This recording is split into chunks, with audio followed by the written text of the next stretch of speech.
안녕하세요. 김어준입니다. 삼성 이재용 부회장이 집행유예로 석방됐습니다. 이 사건의 본질 간단합니다. 돈 많은 아빠가 아들에게 재산 물려주는데 세금 안 내고 싶었던 겁니다.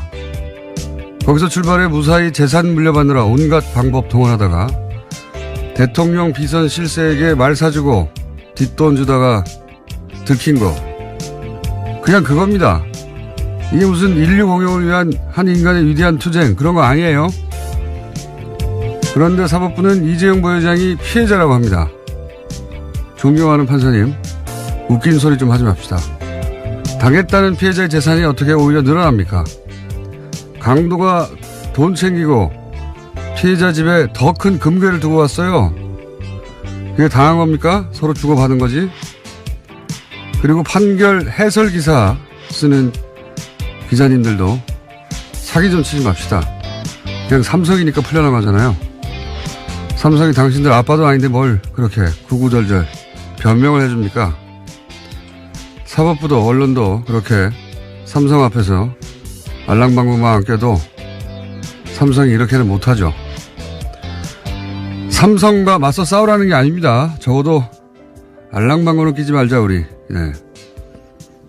쪽팔리지 않습니까? 집행유예 뉴스 듣고 생각합니다. 쪽팔리게는 살지 말자. 김어준의 다짐이었습니다.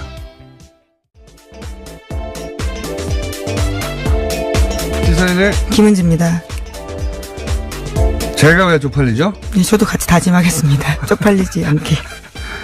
아, 정말 대단합니다. 네. 삼성도 삼성인데요. 뭐, 거기는 살아남고자 그랬다고 쳐요. 그럼 제어할 곳들이 있잖아요. 법도 있고, 네. 언론도 있고. 뭐 이렇게 알랑방구를 낍니까? 네. 뭐 대단한 사건, 뭐 복잡한 것도 아니에요. 돈 때문에 나가는 거죠, 돈 때문에. 네. 네, 정경유착 사건 아니다라는 식의 제목을 아주 크게 다들 뽑았습니다. 오늘 아침 신문에서. 뭘 아니에요. 돈 때문에 그런 거지 다. 네. 삼성이 돈이 너무 많아서 그런 거예요. 네. 아이 참네. 네, 비판적으로 제목을 뽑은 곳은요. 한겨레 경향신문 정도입니다. 나머지는 검찰이 영차 독대에 예? 거기에 포커스 맞춰서 무리수를 뒀다라는 검찰이 잘못해서 검찰이 예, 특검에 대해서 탓하는 건데. 맙시다 우리 진짜 쪽팔리지도 않아요? 무슨 변명을 대신 그렇게 열심히 해줍니까? 아, 자, 첫 번째 뉴스. 네, 말씀처럼 이재용 삼성전자 부회장 뉴스 피해갈 수 없습니다. 어제 풀려났는데요. 서울고등법원은 이 부회장에게 징역 5년을 선고한 1심을 깨고 집행유예를 선고했습니다. 이거 예상됐던 거죠, 예상. 5년 나왔을 때부터 집행유예를 풀어주려고 그런다. 다들 얘기했어요, 다들. 네, 소위 3.5 법칙이라고요. 재벌한테만 유독 통하는 이야기입니다. 자, 재판 판결 내용을 간단하게 요약하면요. 네, 정치 권력과 자본 권력의 부도덕한 밀착이라고 1심 판결이 한 바 있는데요. 이에 대해서 뒤집었습니다. 삼성의 피해자 논리를 공인해 준 셈인데요. 재판부는 이 사건을 최고 정치 권력자인 박근혜 전 대통령이 국내 최대 기업 집단인 삼성그룹에 경영진을 겁박하고 최순실 씨가 그릇된 모성애로 사익을 추구한 사건이다라고 규정했습니다. 재판부 판결은 핵심은 삼성의 피해자라는 거예요. 웃기는 소리입니다. 진짜. 삼성이 계속했던 주장인데요. 이를 드디어 들어준 겁니다. 삼성 변호인단 주장을 그대로 받아들인 거예요. 예. 그리고, 그러면 그럴 거면 재판을 뭐 합니까? 왜 합니까? 그리고, 결과적으로는 전부 박근혜 전 대통령이 다 뒤집어 쓴 겁니다. 현재. 이 판결 나오자마자 박사부는 거리를 뛰어나가야 되는 겁니다. 그리고, 예를 들어서 조원진, 애국당, 지금, 올림픽 때문에 지금 시위하고 있거든요. 거기 지금 때가 아니에요. 다 사법부 앞으로 몰려가야 돼요, 애국당. 그리고 자유한국당 내 진박들, 지금 뭐 좋은, 제대로 된 판결이라고 자유한국당에서 그러는데, 들고 일어나야 돼요. 다 박근혜 대통령이 혼자 했다는 거예요, 이게. 삼성은 당했다는 겁니다. 네, 박근혜 전 대통령 쪽 요구에 수동적으로 응했을 뿐이다라는 게 어제 재판부의 판단입니다. 재판의 핵심은 그거예요. 당했다. 피해자다. 네. 그리고 전부 다 박근혜 전 대통령, 최순실 둘이서 했다는 겁니다. 예. 네, 정경유착의 의무도 굉장히 한정적으로 해석을 했고요. 그렇기 때문에 이재용 부회장은 개별 현안에 대해서 어떤 청탁도 하지 않았다라고 판단하고 있습니다. 사회 공헌하느라고 그랬다는 거 아닙니까? 웃기지 좀 맙시다, 진짜. 사회 공헌 활동 일환으로 집행했다, 돈도 다. 야, 대단하지 않습니까, 재판부? 정영식 부장판사님? 네. 웃기는 소리죠. 자, 관련해서 읽어볼 만한 뉴스는 한 개밖에 없어요. 네. 네, 제일 의미 있는 보도들을 하고 있는데요. 비판적으로 어제 재판에 대해서 이야기하고 있습니다. 이재용 부회장 혐의는 5가지인데요. 이에 대해서 가장 제가 무거운 것은 재산 국외 도피죄입니다. 이 부분을 전부 무죄로 해줬는데 이에 대한 논리가 굉장히 눈에 띕니다. 재산 국외 도피 의사가 없어서 단지 장소가 외국이었다라는 겁니다. 코미디를 하고 있어요, 정말. 네. 재산 국외 도피 의사 없고 하필이면 장소가 외국이었다라는 우연히 거죠. 장소가 외국이라는 거예요. 아니, 강도가 칼을 찔렀는데 단지 몸에 맞았을 뿐이라는 거예요, 이게. 예. 네, 분명히 해외에 있는 페이퍼 컴퍼니에 돈을 보냈고요. 그에 대해서 삼성도 알았다는 정황이 굉장히 많습니다. 그럼에도 불구하고 우연히 해외였다라는 식의 주장들을요, 재판부가 받아준 겁니다. 강도가 칼을 찔렀는데 몸에 맞았을 뿐이다. 그러라고 찌른 건데 그건 팔운동이다. 뭐 이런 논리예요. 말도 안 되는 소리를 저희가 이정열 판사님이 곧이어 나올 거기 때문에 전문적인 얘기는 그때 하고요. 제가 이해한 대로 무식하게 하겠습니다. 네. 말도 안 되는 얘기고 그러다 보니까 이제 굉장히 무거운 게 이제 재산 국외 도피 50억이 넘으면 10년 이상이거든요. 네. 이거 다 빠졌고 그리고 또 정말 웃기는 건 저는 그 삼성 합병 문영표. 네, 홍한선까지도 있습니다. 네. 두 사람은 다 실형을 살고 있는 상황인데요. 문영표는 유죄예요. 삼성 합병 관련해가지고 경영권 승계하는데 예? 그 문영표 전 장관요. 예. 전 장관입니까? 정확하게? 예, 그렇죠. 예, 당시에는 운영위원장을 했는데요. 예. 네.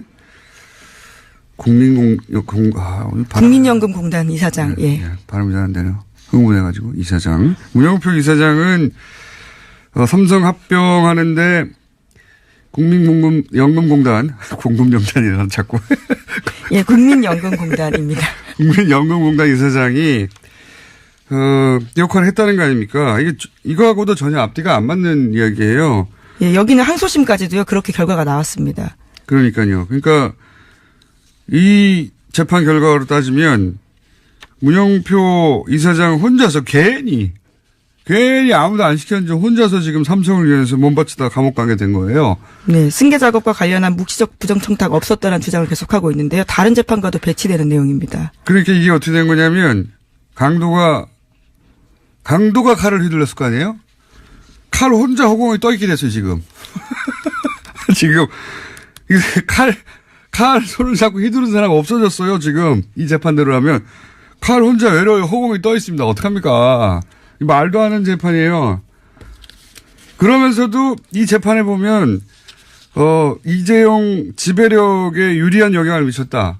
삼성이 이득을 봤다고 또 얘기하고 있어요. 네, 그렇습니다. 일부 그렇게 인정을 하고 있어서요. 또 앞뒤 논리가 맞지 않다는 비판도 받고 있습니다. 자기 혼자도 앞뒤가 안 맞는데, 예. 지금 칼 혼자 허공에 떠 있다. 문영표 이사장 외롭게 됐어요. 굉장히. 현재 실형을 살고 있는 중입니다. 실형을 살고 있죠. 그리고 제가, 뉴스, 예? 예를 들어서 24시간 보다는 YTN. 제가 여기 올 때마다 YTN을 들으면서 오는데, YTN 뉴스를 TBS를 보면, 안 들으시고요. 네, TBS는 제가 할 거잖아요. 그때 그 시간에는 뉴스가 또 아니에요. 그래서 어떻게 보도되나 이제 들으면서 옵니다. 도대체 언론이 얼마나 문제인지 아주 여실히 드러나는 보도에 오늘 6시 예를 들어서 6시부터 시작하는 YTN 출근길이 많이 듣죠. 보면은 10분 내내 올림픽 소식이에요. 그런데 뭐 올림픽이 어떻게 준비되고 있고 뭐 선수단이 어떻고 이런 얘기 아니에요. 다 북한 방문단 얘기. 그 다음에 나머지는 올림픽에서 북한이 체제 선전하는데 미국이 거기 넘어가지 않을 것이다. 한 10분 정도 그 얘기만 합니다. 올림픽 소식을 빙자한 북한 소식의 북한 핵 이야기, 북한 원자로 얘기, 북한을 최대 압박할 것이다. 올림픽 뉴스인데 실제로는 북한 얘기예요. 10분 동안. 그거 한참 하다가 이거는 철저히 보수에서 주장하는 거거든요. 예. 그 얘기를 올림픽을 빙자해서 합니다. 10분 동안. 그 다음에 이제 이재용 뉴스는 또 얼마나 비겁한지 처음에는 속방 소식을 드라이하게 전합니다. 그 다음 꼭지가 이재용 부회장의 각오. 각오 들을 필요 없어요. 우리가 왜 각오를 들어야 돼요? 각오를 듣고 부친 병문안 갔다. 부친 병문안은 개인 사정입니다. 그게 뭐 뉴스예요. 동정을 보도하고 있는 거죠. 네. 네. 이 별도 꼭지로 다뤄요. 그렇게 이미 처음부터 삼성적으로 기운 뉴스가 나옵니다. 그 다음이 진보 보수, 뭐 여야 공방 아주 짧게 기계적으로 보도하고 전체적으로 밸런스 완전히 무너져 있어요. 예. 비판 기사는 하나도 없습니다. 네, 20 내용이 맞다고 인정을 한다고 하더라도 36억 원 뇌물 줬다라고 하는 거거든요. 결코 작은 금액이 아닙니다. 언론이 이렇게 알랑방구를 끼니까 삼성이 눈치를 안 보는 거죠. 예. 파업을 하니까 더해요, YTN을 아주. MBC 뉴스 정도가 짧게, 이 반기는 뉴스 전하고 내내 비판하는데, 지면에서는 한겨레고요. 정말 비겁합니다. 정말 다들. 뭐, 편들어주라는 게 아니잖아요. 예? 언론이 그러라고 있는 게 아니잖아요. 자, 이건 이제 자세한 건 저희 이정열 판사님과 아주 며칠 동안 꼭꼭 씹어 먹기로 하고요. 다음 뉴스 넘어가 보죠. 네, 김백준 씨, 그러니까 이명박 정부에서 총무기획관을 했던 김백준 씨 기억하실 겁니다.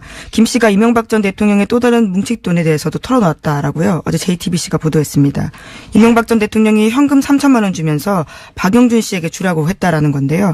박 씨는 이명박 정부 시절에 왕차관이라고 불렸던 실세였습니다.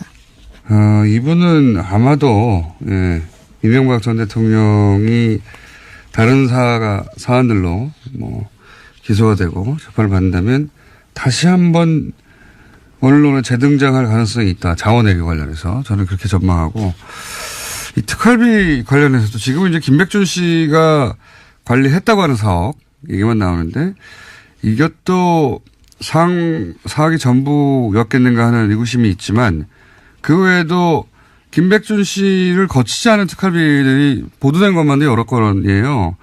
김희중 비서관 라인을 통해서 부인에게 전달된 돈도 있죠. 네, 예. 서로 전혀 모르는 돈이었다라고 이야기하고 예. 있습니다. 그리고 이제 민간인 사찰 같은 경우는 민정타 라인 타고 갔단 말이죠. 김백준 씨가 아니라.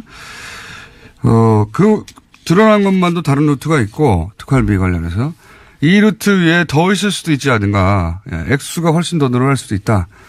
지금은 이제 4억 가지고 얘기하고 있는데.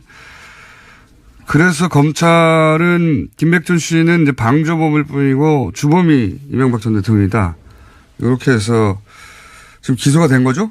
예, 네. 어제 수사 결과를 발표했는데요. 김백준 전 기획관은 이미 기소가 된 상태고요. 이명박 전 대통령에 대해서는 피의자 신분으로 조사하겠다라고 밝히는 겁니다. 알겠습니다. 자, 이정렬 판사님 벌써 들어와서 옆에 앉아있기 때문에 한두 개 정도 더 짚고 오늘은 바로 넘어가야 될 것 같습니다. 네, 2008년 당시 활동기간을 마친 BBK 특검이 수사 기록을 대검찰청에 넘기지 않았다라는 이야기 여러 차례 나왔었는데요. 이에 대해서 아시아경제가 좀 더 자세한 내용을 발표했습니다. 그러니까요, 이제까지 넘긴 것들은 특검의 회계장부가 전부였다라는 거고요. 나머지 장부들은 수사 기록을 다른 곳에 넣었다라는 겁니다. 근데 이제 그 다른 곳으로 갔다는 수사 기록은 최교일 현 자유한국당 국회의원하고 김수남 당시는 3차장, 이분들이 MB 라인이었다. 이렇게 추정해 볼 수 있죠. 예, 실제 그렇게 평가받기도 하고. 그러니까 중앙지검에는 회계 내용만 넘기고 실제 수사 기록은 그쪽으로 안 줬다. 예, 중앙지검 총무국에 기록이 가 있었다라고요. 아시아경제가 보도하고 있는데 이에 대해서는 조금 더 수사가 필요할 것으로 보입니다. 의도가 있었겠죠. 예, 그런 수사 기록을 그렇게 나눠서 보낼 이유가 뭐가 있습니까? 2번을 보냈다면 모르겠는데 혹은 3번을 보냈다면 뭐 카피하면 되는 거군요. 근데 그걸 나눠서 보냈다는 건 의도가 있는 거죠. 예.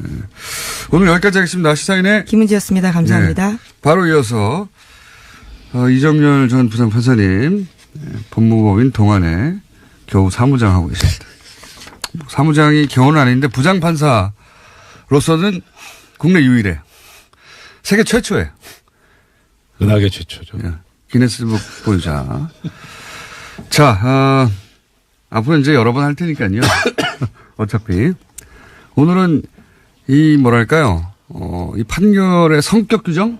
내용의 성격 규정, 핵심, 요약 이런 정도로 한번 해보죠. 이 판결을 듣자마자 저는 이거 쪽팔리게 살지 말아야지. 거꾸로 정말 쪽팔린다. 당신들을 위해서 내가 대신 쪽팔려 해줄게. 이런 생각이 들었는데 판사님 무슨 생각 드셨어요? 예상 외로 예. 무죄가 선고되지 않았다. 저는 무죄까지 생각하고 있었어요. 예.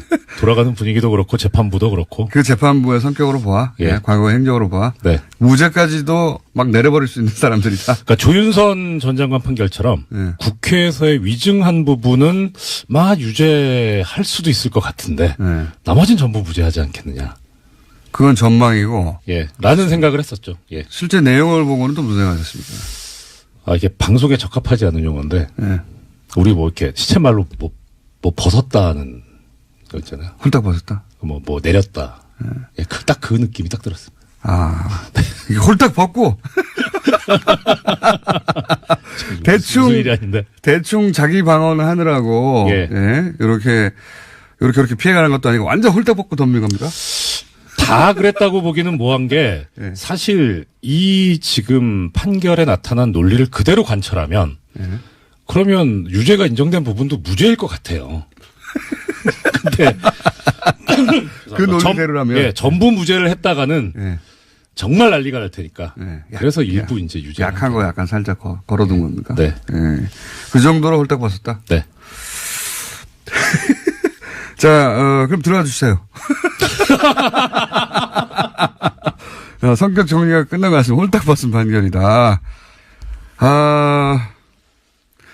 자, 그러면은, 저는 이게 이제 피해자로 만들어지고 전부 다 박근혜, 최순실에게 떠넘긴 거다. 예. 보수의 본력이라고 생각하는, 박근혜 전 대통령 사랑하는 분들은 거리로 뛰어나와야 된다. 그렇죠. 이렇게 얘기했는데 맞습니까? 저도 동감입니다. 아까 밖에서 공장장님 말씀 들으면서 정확하게 짚으시는구나. 네. 네. 이거 박수 칠 때가 아니죠. 예, 진짜 그야말로 어떻게, 박근혜 전 대통령을 이런 식으로 나쁜 사람을 만들어버릴 수가 있나. 자유한국당. 재판도 안 해놓고. 자유한국당에서 절반 정도 뛰어나가야 되는 거예요. 애국당도 뛰어나가야 되고, 지금 박사모도 뛰어나가야 되고, 모든 걸 다, 나쁜 사람 2명이 다 했다. 예.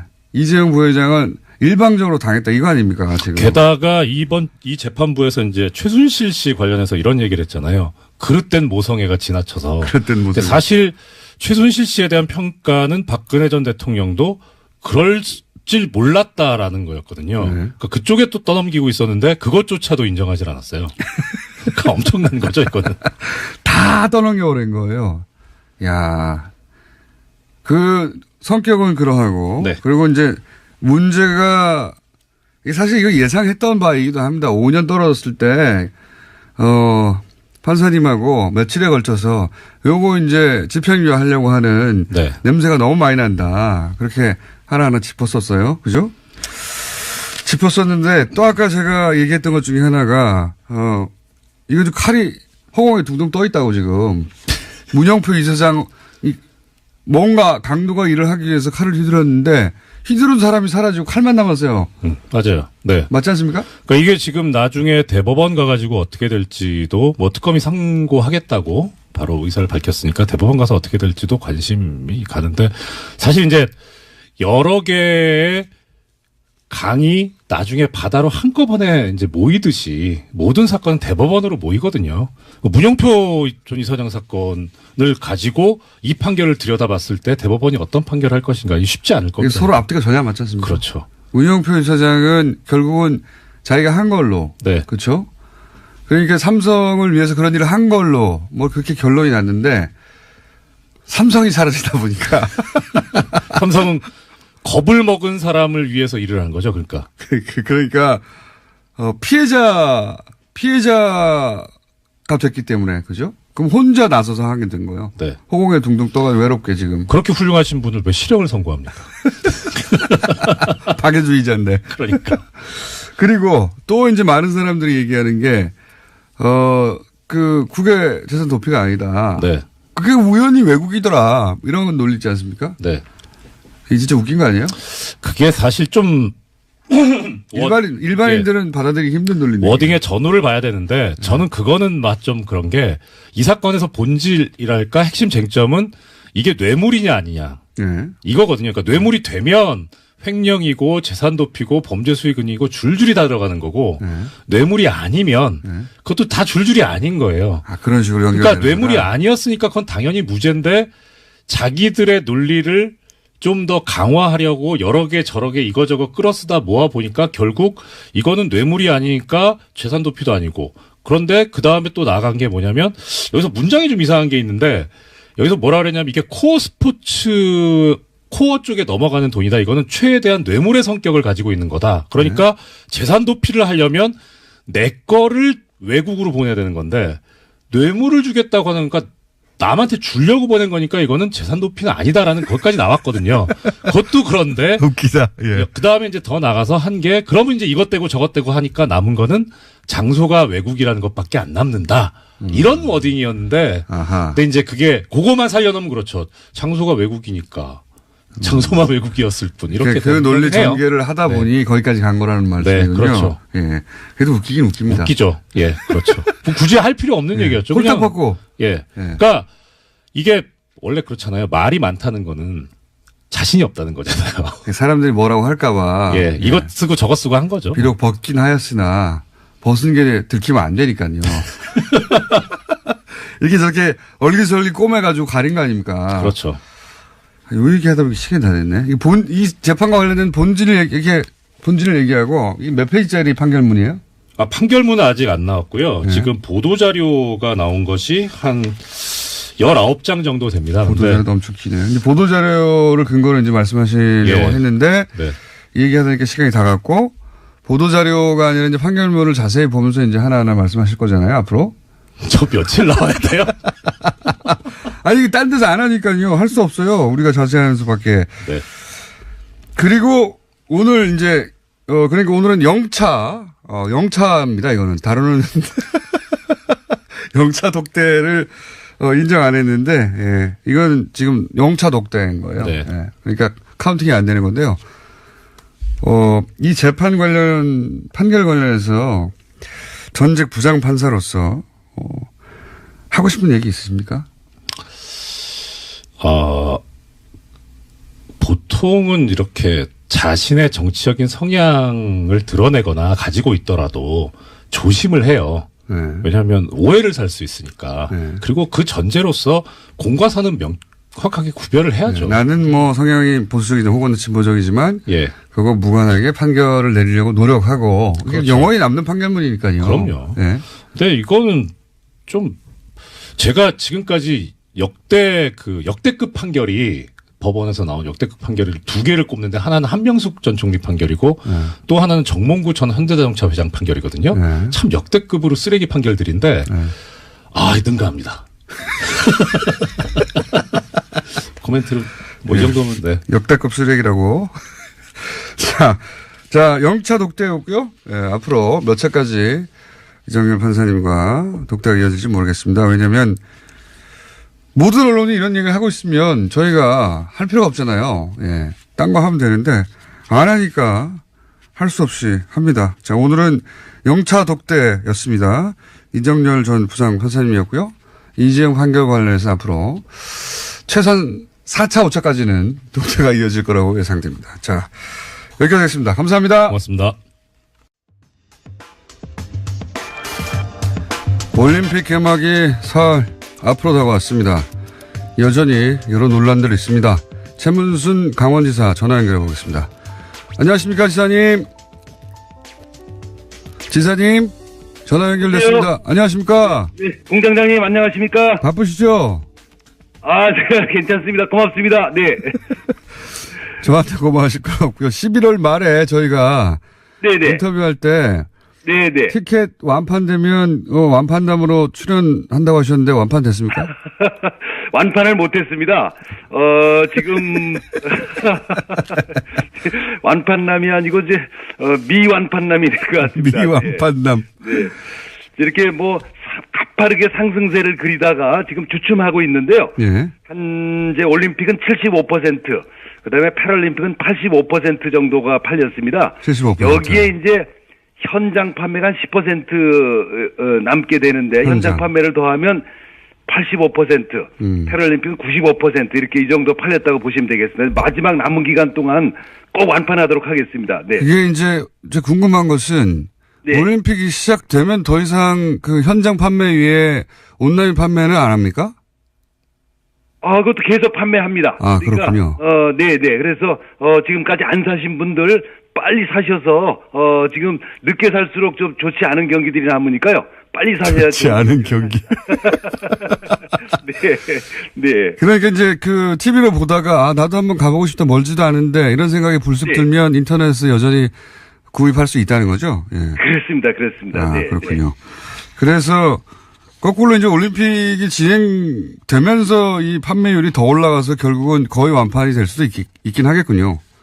그렇습니다. 이게 이제 판매율이 소치 올림픽이나 다른 올림픽보다 좀 높습니다. 아, 그래요? 그렇지만 이제 제가 완판남을 약속했기 때문에 끝까지 100% 팔아야 될 걸로 생각하고 있습니다. 팔아야 될 걸로. 그래요. 이전에 동계올림픽이 이제 세계적으로도 하계올림픽보다 인기가 분명히 낮긴 한데. 네. 말씀하셔서 제가 궁금해졌는데. 네. 그 이전 동계올림픽들의 티켓 판매는 어느 정도 됐습니까? 지금 75% 지금 이 시점에서 75%가 소치올림픽보다 조금 높은 상태가 되겠습니다. 아, 그렇군요. 여기서 현장 판매와 진행되면서 판매되는 거를 합하면 한 90% 정도 된 걸로 보시면 되겠습니다. 남은 10%도 저희들은 꼭 팔아야 된다는 생각을 하고 있습니다. 네. 공장장님이 많이 좀 팔아주십시오. 제가 어떻게 표를 팝니까? 그리고 이런 얘기 많지 않습니까? 개막식도 너무 추울 거다. 사실 최근에 그 올림픽 관련한 보도들은 대부분 네. 부정적인 뉴스가 훨씬 많아요. 너무 춥다. 북한 관련된 이야기. 올림픽 얘기하다가 미국 얘기 나오고. 네. 그렇게 과거와 비교해 보자면 국내 이런 큰 행사 관련해서 부정적인 뉴스가 절반 이상을 차지한다고 할 정도로 그런 뉴스들이 많긴 한데. 네. 그렇죠? 글쎄요, 저도 좀 그 점이 섭섭한데요. 이게 이제, 우리가 이제 전 세계에서 손님들이 다 들어와 있고, 지금 또 본격적으로 들어오고 있는데, 좀 기왕 올림픽을 치르는 거, 좀 아주 기분 좋게 치를 수 있도록 다 함께 해주셨으면 하는 그런 마음을 좀 갖고 있습니다. 여러 가지 문제들이 없는 건 아니지만, 이게 다른 나라에도 있는 문제들이고요. 오히려 외국에서 오신 IOC 위원 같은 분들은 평화올림픽이 됐다는 데서 굉장히 큰 축복을 해주고 있으시고 IOC가 역할을 했다는 데 대해서 자부심을 표현하고 있는 그런 상황이라는 보고를 드립니다. 정치적인 이야기야. 다른 분들하고 얘기하면 될 것 같아서 제가 이제 실제적으로 거기 가실 분들을 위한 정보 차원에서 여쭤보는데 아까 말씀드린 너무 춥다. 네네네. 네, 그런 보도가 하도 많아서 가지 말라는 얘기처럼 들려요. 너무 추우니까 가지 말라는 얘기처럼 물론 가지 말라는 내용은 없는데 너무 춥다는 얘기가 많고 그거 어떻게 해결할 건지 또 하나는 가깝잖아요. 이제 KTX가. 예. 그렇습니다. 네. 이게 당일치기라도 갔다 올 수가 있는 건지 숙박 문제는 어떻게 되는 건지 이런 것 좀 알려주십시오. 아무 데서도 안 알려줘서요. 네. 우선 이제 너무 춥다는 것에 대해서요. 네. 추운 것은 사실이지만. 추운 건 사실이죠. 너무 춥지는 않습니다. 이게 제 말은 궁금한 게 거기 난방이라든지 혹은 개막식 때 바람막이라든지 기타 등등 여러 가지가 있어서. 네네. 그러니까 구경하는 사람들이 그렇게 덜덜 떨면서. 네네. 저체온증이 걸릴 정도는 아니다. 네네. 마치 저체온에 걸려서 실내 갔다는 사람들 얘기도 나오고 그러니까 저 너무 추워서 못 가겠다. 이렇게 생각이 들거든요. 그렇습니다. 근데 이제, 저도 몇 번 거기서 공연을 봤는데요. 다소 추운 건 사실이지만. 그걸 못 볼 정도거나, 네. 저체온증에 실려서 쓰러질 정도거나 그런 정도는 아닙니다. 추운 게 사실이지만. 원풍기 있고, 담요 있고, 이렇게 제공한다는데 맞아요? 그렇습니다. 우선 이제, 5종 세트를 제공합니다. 모자에서부터 담요까지, 핫팩까지. 5종 세트를 제공해 드리고요. 5종 세트, 모자, 담요, 핫팩. 나머지 두 개는 뭡니까? 나머지 이제 이렇게, 우이. 우이. 처럼 이렇게, 그렇게, 장갑 이렇게 전부 나눠드리고 자리에 전부 비치가 돼 있고요. 그다음에 그게 무료로 주는 건가요? 네. 무료로 주는 겁니까? 무료로 드립니다. 무료로 드립니다. 아, 그래요? 네. 그리고 정 추우신 분은 들어가서 몸을 녹일 수 있는 온실을 자리 주변에 준비해 놓고 있습니다. 아, 따로. 예. 네네. 그래서 정 추우신 분들은 거기서 잠깐 몸을 녹이시고 다시 자리에 오셔도 될 수 있게 이렇게 해놨습니다. 당일치기 가능합니까? 당일치기 가능합니다. 근데 이제 서울에서 강릉 평창까지 한 2시간 남짓 걸리니까 당일치기 가능한데 헐레벌떡 다녀가셔야죠. 그러니까 그렇게 굳이 헐레벌떡 이렇게 세계적인 축제를 즐기는데 그렇게 헐레벌떡 다녀가실 필요가 있으신지 저희가 좀 가능하면 2, 3일 주무시는 게 어떠신가 하는 추천을 드리고요. 저희들이 지금 숙소가 아직도 많이 남아 있습니다. 그렇군요. 민박을 비롯해서 예. 싸게는 4만 원, 5만 원짜리부터 시작해서 한 10만 원 정도까지 싼 숙박업소들이 지금 많이 남아 있습니다. 여전히. 예. 네, 네. 숙박 바가지 요금 이런 얘기도 언론에 보도가 되는데 그런 문제는 해결이 됐습니까? 완전히 해소됐습니다. 이제 그동안에 초창기에 예약 초창기에 그런 일이 있어가지고 예. 저희들이 여러 자정 결의도 하고 저희들 단속도 하고 그래서 지금은 굉장히 싼 숙박이 많이 남아 있다는 말씀을 드리고요. 와서 좀 편안히 좀 주무시고 며칠 즐기다 가셨으면 하는 바람 말씀드립니다. 알겠습니다. 하도 올림픽 관련해서 이제 긍정적인 뉴스나 혹은 지금 말씀하신 종류의 뉴스가 잘 안 나와서요. 제가 네네. 굳이 지사님을 모시고 이런 얘기를 하고 있는데 공동 집행위원장이시니까 이런 소식 알려주셔야죠. 예. 네, 고맙습니다. 네. 그 외에 보도가 충분치 않아서 네. 잘 모르고 있는데 올림픽을 직접 즐기기 위해서 오면 이런 게 좋다. 이런 시설이 개장이 됐다. 알려주실 거 있으십니까? 네, 우선 이제 이번 올림픽이 예를 들어 소치 올림픽하고 다른 점이 뭐냐 예. 이렇게 물으신다면 우선 한쪽에서는 올림픽이 진행되고 다른 한쪽에서는 올림픽 축제가 진행됩니다. 축제. 이제 우리나라가 아직 이제 올림픽 경기를 즐기지 않으시는 분들도 꽤 있기 때문에 그분들을 위해서 각종 문화 공연이 한 450개 공연 정도가 준비되어 문화공연이요? 그다음에 네. 음식이라든지 그다음 여러 전시 이런 것들이 있어서 재미공장이라고 그럴까요? 재미공장이 이렇게 준비되어 재미공장 지금 뉴스공장 인터뷰하신다고 갖다 붙이신 겁니까? 조금 좀 생각을 해봤습니다. 급하게 갖다 붙이신 네, 티가 납니다. 급조한. 네. 지금 올림픽 선수촌에 이제 북한 선수들도 입촌했지 않습니까? 네, 이미 들어와 있습니다. 네, 어떻게 지내고 있나요? 저도 잘 모르겠어요. 그래서 우선 잘 모르시겠죠, 사실. 네, 밖으로는 접촉을 잘 안 하고요. 예. 지금 제가 접촉이 좀 자유로운 분은 장홍 IOC 의원. 네. 어제 이제 IOC 총회에 왔었고 저도 네. 만나서 한참 얘기를 했었고 대통령께서도 직접 호명해서 감사하다 이런 표현도 했었고 그랬습니다. 그분은 워낙 능수능란한 분이고 여유도 있어가지고 그렇습니다. 아주 예. 노련한 분이신데 예. 어제 제가 만났더니 제가 그때 7년 전에 남아공에서 이제 유치 결정됐을 때부터 예. 만나가지고 꼭 평창 올림픽에 오셔야 된다.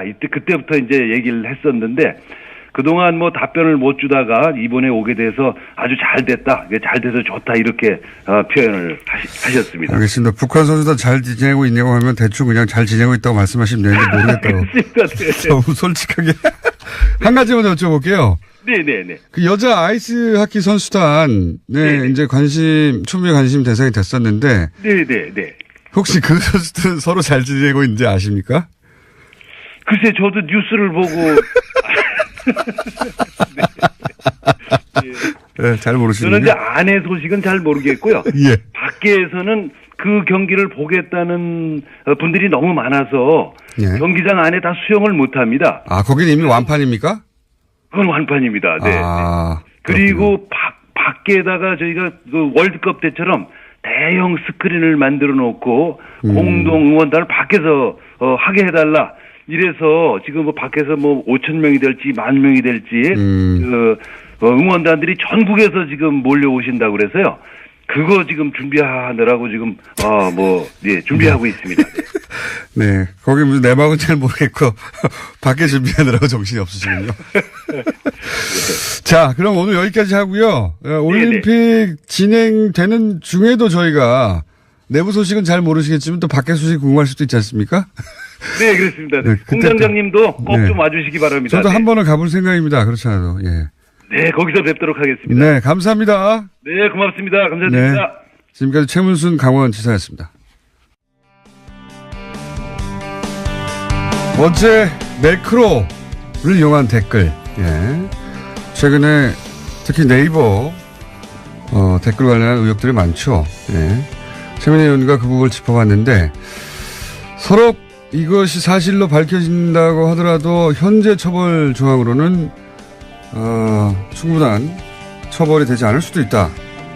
이 관련 토론을 준비하고 계신 민병두 의원 나오셨습니다. 안녕하십니까? 예, 반갑습니다. 네. 네이버 얘기하면 네이버에 절대 안 떠요. 예. 절대 안 뜨는데 상관없습니다. 앞으로 저희는 계속 이 문제를 거론해갈 생각인데 어제 이제 그 최민희 의원 나오셔가지고 누구도 수사하기 전에는 매크로가 이용되고 있다고, 매크로는 자동 프로그램, 인간이 하는 게 아니라, 이용되고 있다고 확정할 수는 없는데, 기술적으로는 가능하다. 그리고 그걸 위해서, 필요한 이제 아이디가 많아야 되니까, 아이디를 사고 판다든지, 또는 뭐, 불법적으로 만들어낸다든지, 뭐 그런 정황들. 예. 그런 얘기를 쭉 했었습니다. 그런데, 그게 서로 밝혀지더라도 그것만 가지고는 처벌 조항이 미비해가지고 충분한 단죄가 안 된다. 그렇습니까? 예, 맞습니다. 지금은 업무 방해죄 정도로 처벌을 할 수가 있습니다. 네이버가 피해자가 되는 거죠. 그렇죠. 네. 그래서 업무 방해를 한 사람들을 추적을 해서 그 사람들이 발견되면 징역 2년 이하의 처벌을 할 수가 있는 것이고 거기에 명예훼손이랄지 허위사실이 유포가 됐다고 한다면 그에 상응하는 처벌을 받겠죠. 그건 내용 때문에 그런 거고. 그렇죠. 네. 근데 네이버는 자체 약관에 의해서 이것을 거르게 되어 있습니다. 네. 그래서 네이버는 우리가 이 문제에 관해서 추궁을 할 때 자기들은 약관에 따라서 자기들이 그 의무를 성실히 이행하고 있다고 얘기를 합니다만 우리가 들여다볼 방법도 없습니다. 사실은. 그렇죠. 예. 공개하지 않으니까요. 그렇다고 한다면 현재는 이제 생산자하고 배포자만 우리가 처벌을 갖다 하고 있는데 네, 댓글 사실은 운영 자체를 갖다 우리가 좀 들여다봐야 되지 않냐 하는 생각을 하게 된 것이죠. 절대 공감하는 것이 네이버는 사기업인데 뭐 이렇게 공공의 영역에서 통제하려고 하는 이야기는 이제 한간소리인 것이 네이버의 그 첫 화면을 본인의 그 모바일의 첫 화면으로 쓰는 사람들이 엄청나거든요. 그렇죠. 네. 그 공공의 영역에 여론 형성에 지대한 영향을 미치는 그야말로 공공 홈페이지가 됐어요. 네, 그렇습니다. 네. 그건 이제 확증 편향이라고도 하는데 네. 비슷한 사람끼리 뭐 친구를 맺고 비슷한 글을 자꾸 보아가기 시작하는 것이죠. 그래서 어떠한 그 가짜 뉴스가 생산이 됐을 때 그것이 빛의 속도로 전파되었고 미국에서는 오바마 테러 사건 같은 것이 증시에 엄청난 영향을 미쳤다든지 이런 경우가 있어요. 네. 영국 같은 경우는 그래서 작년 연말에 NSC를 열어갖고 네. 이 문제를 갖다가 국가적 차원에서 대응하자. 그래서 총리실 산하에 전담 수사대를 둡니다. 뭐 어떤 부분을 국가적 차원에서 대응하는 가짜 뉴스 생산. 예. 그다음에 독일 같은 경우는 운영자 자체를 처벌할 수 있게 합니다. 아 예. 예. 그게 올해부터 그 발효가 된 소셜 네트워크 운영 개선법입니다. 그래서 가짜 뉴스가 발견됐을 때 신고가 들어올 거 아닙니까? 그럼 24시간 내에 삭제 등의 조치를 취해야 됩니다. 여기에 그렇다면 그 법의 정신을 운영하면 네이버도 책임을 물을 수 있게 되는 거네요. 만약에. 네. 예. 네이버를 통해서는 그 댓글 공작이 일어난다든가 하면 그걸 방치했을 경우에 처벌할 수 있는. 그렇죠. 매 6개월마다 또 정부에 보고를 하게 돼 있습니다. 가짜 뉴스를 어떻게 접수했고 어떻게 삭제했고 여기에 드는 비용이 얼마나 들었다까지 보고를 하게 돼 있습니다. 왜냐하면 또 비용이 천문학적이라고 한다면 공공재 관리 차원에서 그래서 사회적 기금으로 만들 필요도 있지 않겠습니까? 그 SNS 회사들이 사기업이라고 빠져나갈 수 없도록 아예 그렇게 예. 공공의 영역에서 통제하기 시작한 거군요. 네. 그래서 이 의무를 이행하지 않으면 최대 646억 원의 벌금을 갖다가 646억 원이요? 부과할 수 있습니다. 네이버가 돈이 많아요. 근데 사실 독일법은 이제 플랫폼 운영업체한테 기업한테 이제 이런 의무를 갖다 부과하는 법인데 사실 이게 되게 이제 페이스북법이라고 그래갖고 페이스북, 유튜브, 트위터에 적용되는 법입니다. 포탈까지는 안 가요. 근데 이제 그 다른 나라 포탈 예를 들어 구글하고 네이버를 비교하면 금방 알 수 있는데 구글은 뉴스 서비스가 있긴 있지만 그거는 이제 본인이 개인적으로 설정을 해야 겨우 나타나는 정도고 그냥 검색이란 말이죠. 그렇죠. 네. 근데 저희는 네이버를 띄우자마자 뉴스가 쫙 깔려요. 마치 페이스북이 소식들을 쫙 전하는 것처럼 성격이 다른 거죠. 우리 포탈은. 그렇죠. 네. 네. 그래서 이제 그 나라는 이런 그 SNS에 대해서만 네. 플랫폼 운영업체한테 의무를 부과하는 법을 만든 거고 프랑스는 뉴스 사이트에까지 그 의무를 부과했습니다. 아, 프랑스는 뉴스 사이트에서 하는군요. 네. 그러니까 이제 한국 같은 경우는 반드시 포탈에 적용을 해야 되는 것이죠. 그렇죠. 한국적 특징이 네. 있으니까요. 지난 트럼프 힐러리 대선 때 보면 결국 미국에서는 이제 포탈이 이런 식으로 우리나라처럼 운영이 안 되니까 페이스북이 그 기능을 했거든요. 뉴스를 전파하는 거점으로. 근데 페이스북을 통해서 엄청나게 많은 가짜 뉴스가 유통됐고 그러다 보니까 이런 문제의식이 생긴 거죠. 네. 그렇죠. 네. 특히 트럼프 진영에서 가짜 뉴스를 많이 생산했다는 것이죠. 네. 작년 1년만 놓고 보면 전 세계에서 18개국에 선거에 중대한 영향을 갖다 가짜 뉴스가 미쳤다 하는 결과 보고서가 나옵니다. 네. 멕시코 같은 경우는 8만 5천 개의 트위터 가짜 계정을 이용해서 가짜 계정. 야당의 선거에 불리하게 이용했다는 보고가 나왔고요.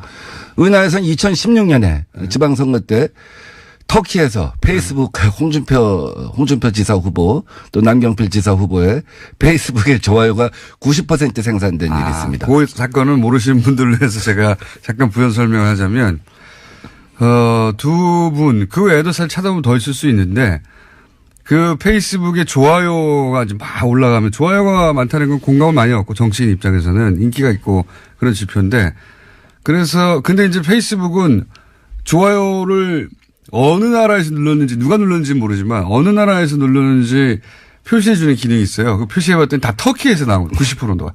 남경필 도지사의 지지자 90%가 터키에 사는 거죠. 저는 약간 좀 의심스러운 것 중에 하나가 뭐냐면 네. 터키하고 우리하고 시간차가 6시간 정도 나잖아요. 네. 그러면 우리가 새벽 3시면은 터키는 밤 9시에 작업을 할 수 있는 겁니다. 네. 우리 댓글 부대들이 주로 새벽 3시에 작업을 시작하잖아요. 네.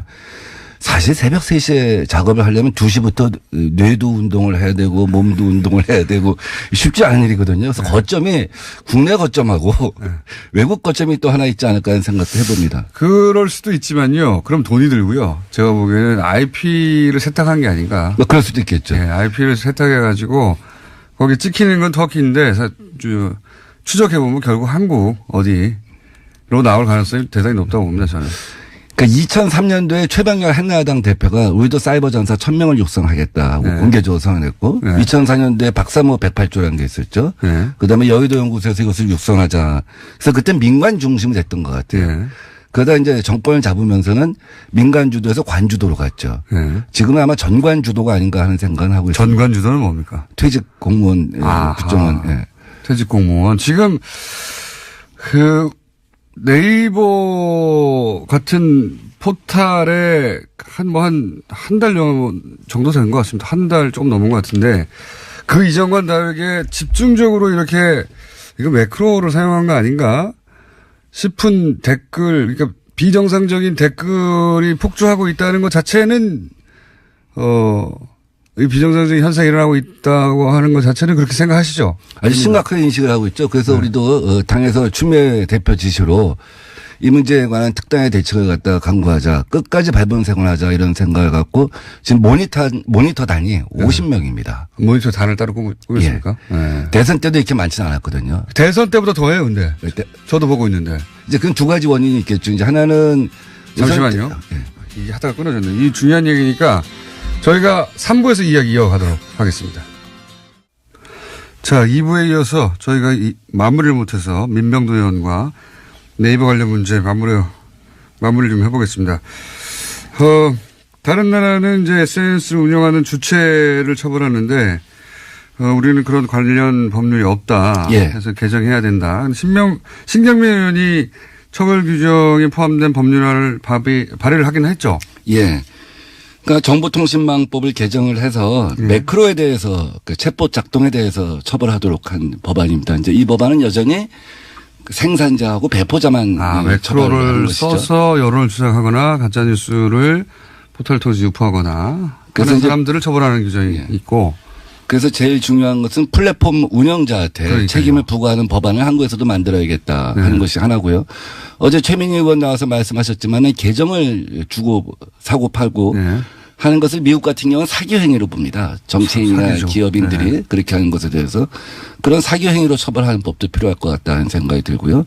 기본적으로 매크로가 작동하지 못하게 그 댓글 정책을 네이버가 바꾸는 것이 중요하다고 봅니다. 그것이 그러니까 범죄의 원상이 된 측면이 있거든요. 의원님은 그러니까 그런 아이디를 사고 파는 행위도 처벌해야 되고 당연히. 예, 플랫폼 운영업자에 대한 그 책임을 갖다 부과하는 법도 만들어야 되고. 그러니까 여기서 운영업자라고 하면 이 케이스는 네이버에 대해서도 규제하는 예. 그런 내용이 있는 법안이 발의돼야 된다. 준비 중이신가요? 네, 준비하고 있습니다. 그렇군요. 그러니까요. 결국은 예, 미래당이 아마 당론으로 동의할 것 같습니다. 우리 가짜 뉴스에 대해서는 단호히 대처합니다. 아직 소개 안 소개 안 했는데 바로 튀어나오면 어떡합니까? 네. 근데 뭐 또 하태경 의원님 시간을 저희가 잘라 쓰고 있기 때문에 예. 불쑥 튀어나오셨는데 경고 한번 하고요. 잠시 기다려 주시고. 자, 그러니까 이제 그 단순히 그 생산하고 퍼뜨린 사람뿐만 아니라 그것이 가능하도록 방치하는 운영자 네이버에 대해서도 처벌 규정을 만드실 예정이고. 네, 그렇습니다. 그리고 그 관련해서 이제 토론회도 개최하신다고 하는 거죠, 지금? 예, 내일 오후 2시부터 국회에서 네.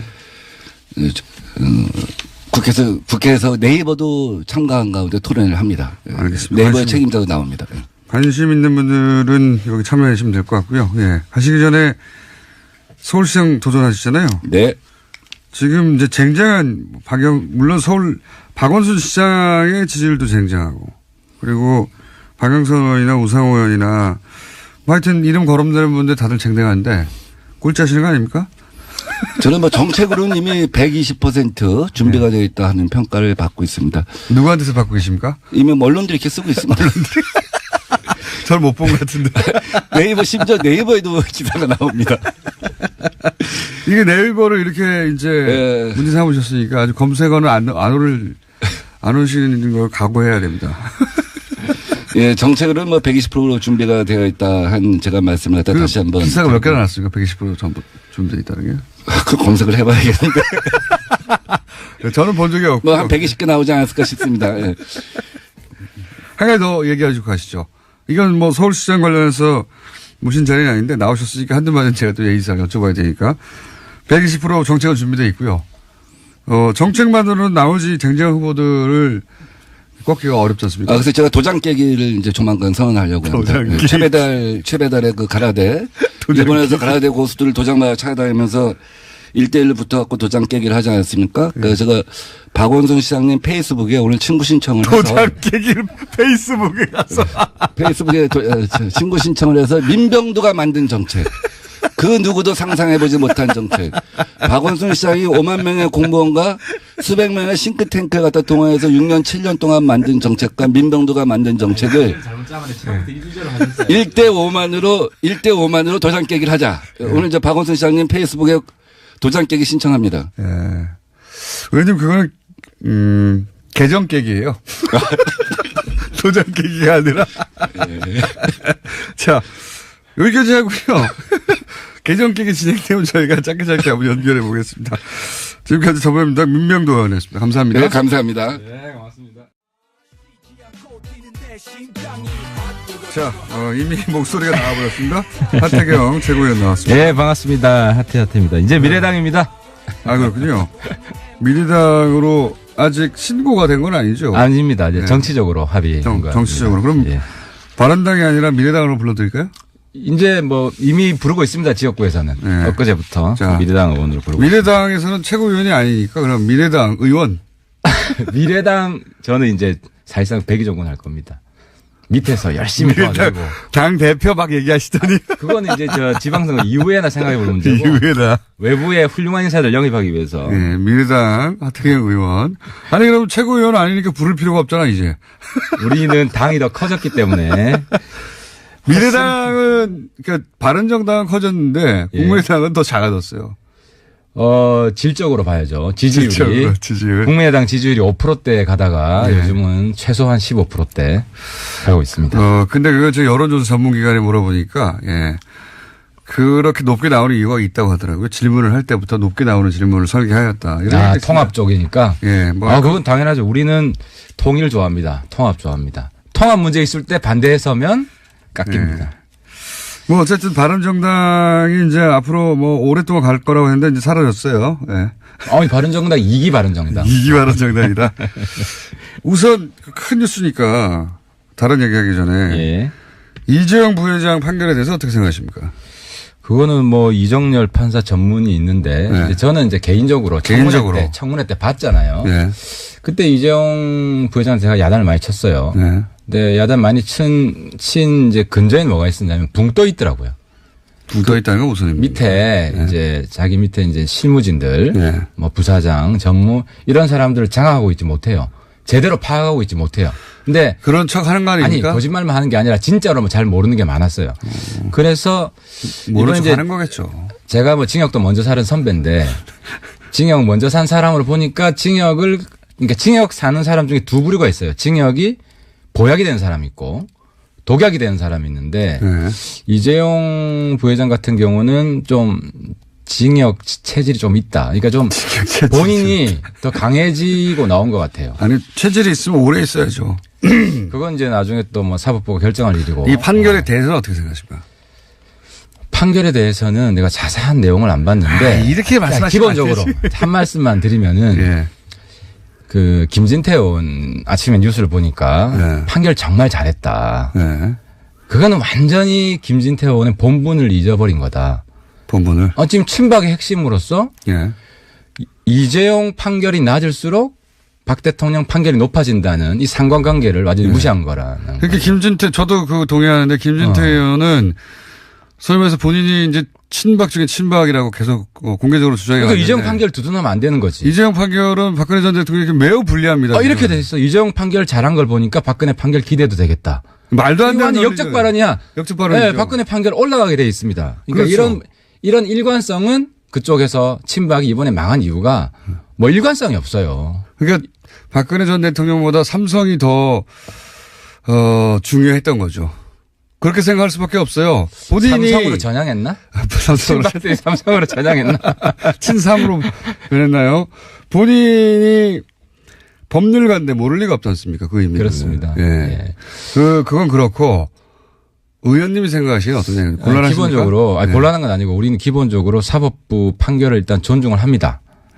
이게 기본으로 깔리고 이게 다릅니다. 바른 정당이기 때문에 네. 존중을 하는데 구체적인 내용에 있어서는 예를 들어 조금 꼼수가 있는 것 같다. 한 가지만 이야기하면 말 문제. 말은 내가 청문회 때 질의를 했기 때문에 네. 말을 사준 게 아니라 이제 렌트비만 예. 그죠? 그러니까 이자만 그러니까요. 고려한다. 예. 빌려준 거다. 그거는 그렇지. 그러니까 이자만 고려하고 말값 전체는 예. 준 게 아니다. 이거 아니에요. 그러니까요. 그래서 집행유예로 나온 거 아니에요. 이게 판사의 법리적으로는 뭐 법 전문가니까 따져볼 문제가 있겠지만 예. 국민 눈높이에서는 그 뭐가 다른데. 뭐가 이 다른 게 부분은 아니라 말도 안 되는 거예요. 그러니까 말 문제는 말도 안 된다. 그건 동의해요. 그러니까 사실상 사준 거다. 국민들의 눈높이에서 볼 때는 그렇다는 겁니다. 안 들켰으면 그렇게 처리했겠습니까? 들켰으니까 그렇게 처리한 거지. 그 부분은 제가 실제로 청문회 때 그때 따지려고 했는데 박상진 이번에 이제 집행유예로 나오셨대요. 그분이 다 갑자기 집행유예 나왔어요. 아프다고 그래서 못 나와가지고 아프다고 그랬어요. 굉장히 준비를 많이 해서 아직도 기억이 나는. 하여튼 포인트입니다. 전체적으로는 사법 판결을 존중하는데 말 문제에 구체적으로 들어가서 말 문제를 그걸 빌려준 거로 처리한 것은 말이 안 된다. 이 그 정도? 부분 말이 안 된다. 그 그리고 부분에도 말이 안 되지 않. 박근혜 대통령이 겁박한 것은 기본적으로 저는 맞다고 봐요. 이해가 맞아 떨어진 거죠. 왜냐하면 네. 박근혜 대통령은 어떻게 생각하냐면 재벌에 대한 존중하는 마음이 없어요. 아니 그러니까 제 말은 박정희 대통령이 만든 재벌인데 내가 없애도 된다. 그러니까 박근혜 대통령이 친재벌이라는 거는 완전히 잘못된 가설입니다. 그 부분. 왜냐하면 아버지가 만든 건데 나는 저거를 만들 수도 있고 없앨 수도 있다. 이런 거기 때문에 뭔가를 공모한다는 생각을 하는 사람이 하는 분이 아니에요. 재벌이랑. 제 말은 그러면 삼성은 피해자입니까? 박 대통령이 가해자인 건 확실하고 네. 이재용 부회장이 어떤 내용을 가지고 붕 떠 있었기 때문에 이재용 부회장이 박근혜 대통령이랑 공모를 감히 시도했을 리가 없다. 이건 확실한 사실이에요. 아니, 그럼 피해자라고 하는 판결에 동의하시는 거 아닙니까? 아니, 정유라 부분은 그렇지 않죠. 그러니까 정유라 부분은 자기들의 이익을 염두에 두면서 알았다는 거 아니에요. 저도 이제 화가 나는 거는 최순실 정유라 몰랐다 그랬거든요. 청문회 나와서. 근데 지금 보면 거의 사실은 인지했다는 거 아니에요. 실세라는 거를. 예. 그리고 그거를 활용화를 했다는 것도 어느 정도 인정이 된 거 아니에요. 그러니까 그런 부분은 정확하게 청문회에서 위증을 했다는 게 나온 거죠.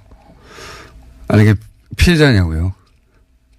박근혜 입장에서는 박근혜와 관계에서는 피해자고 네. 최순실 관계에서는 이용하려고 했다는 거죠. 아, 박근혜 대통령한테는 피해자고 최순실 관련해서는 주고받았다? 그러니까 밑으로는 몰래 하려고 그랬는데 네. 공개적으로 하려고 그랬던 건 아닌 것 같다. 네, 곤란하시죠? 곤란한 게 아니고 나는 팩트 중심으로 이야기하는 거예요. 욕 듣더라. 자, 어영부에 넘어가시려고 하니까 어영부에 넘어가 드릴게요. 자, 그건 그렇고, 이제 국민의당이 전당대회 없이 이제 합당 선언. 그러니까 요거는 계속 까시던데 네. 깔만한 거리가 안 되는 게 왜 안 됩니까? 이게 전당대회도 없이 왜 안 되는지 제가 설명을 해드릴게요. 전당대회를 하려면 당원을 특정해야 됩니다.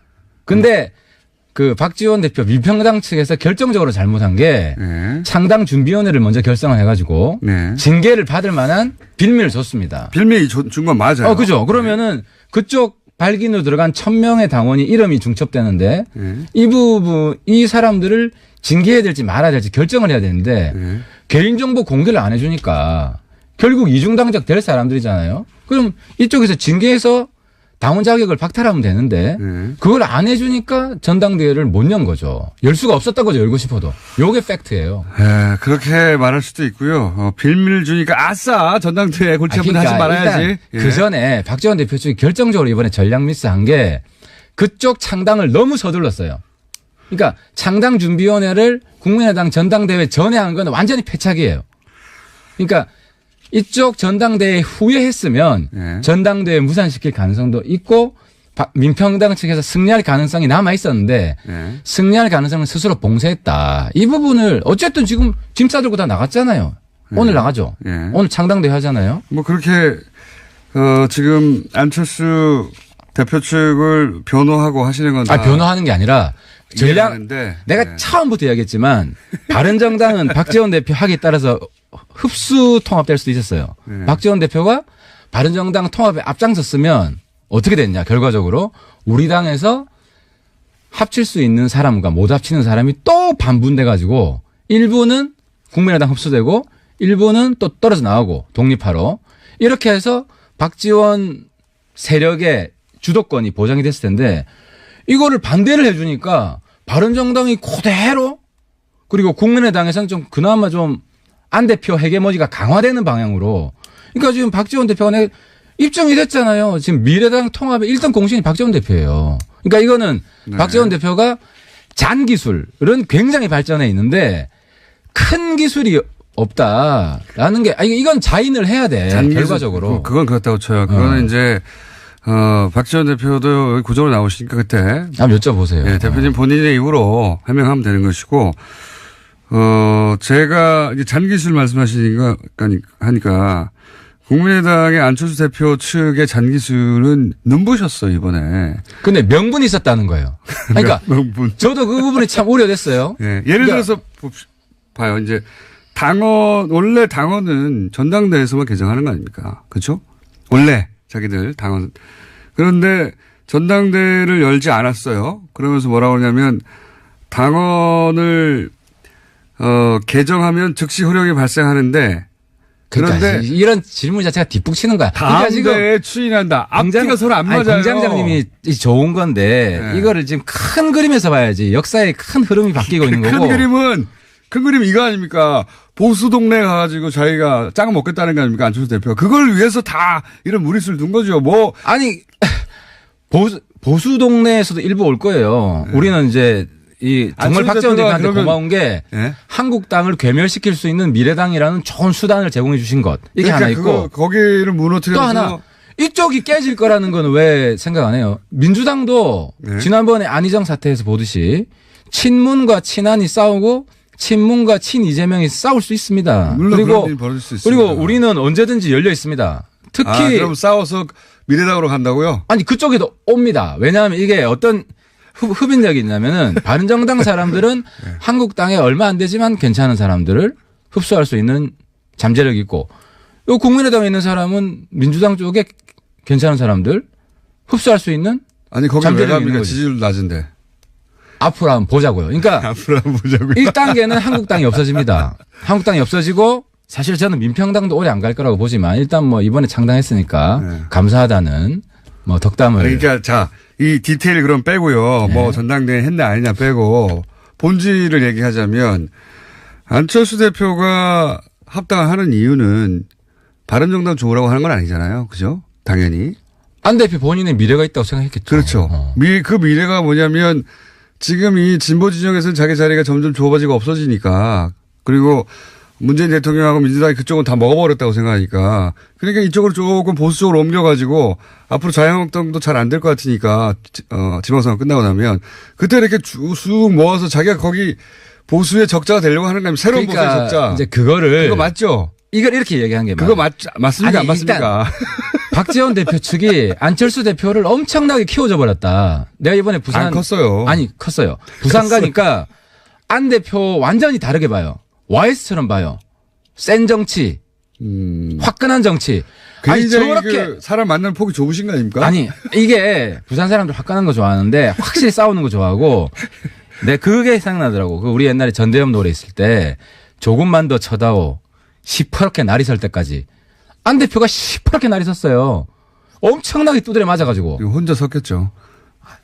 이게 부산에서 인기 엄청 올라갔다니까요. 알겠습니다. 올라갔다고 그러니까 하고요. 안 대표를 키워준 거는 네. 민평당이다. 뭐 그렇게 생각할 이게 수도 때리면 있습니다. 때릴수록 크는 게 정치입니다. 저도 좀 쳐주세요 좀. 자, 이건 맞다고 보시죠.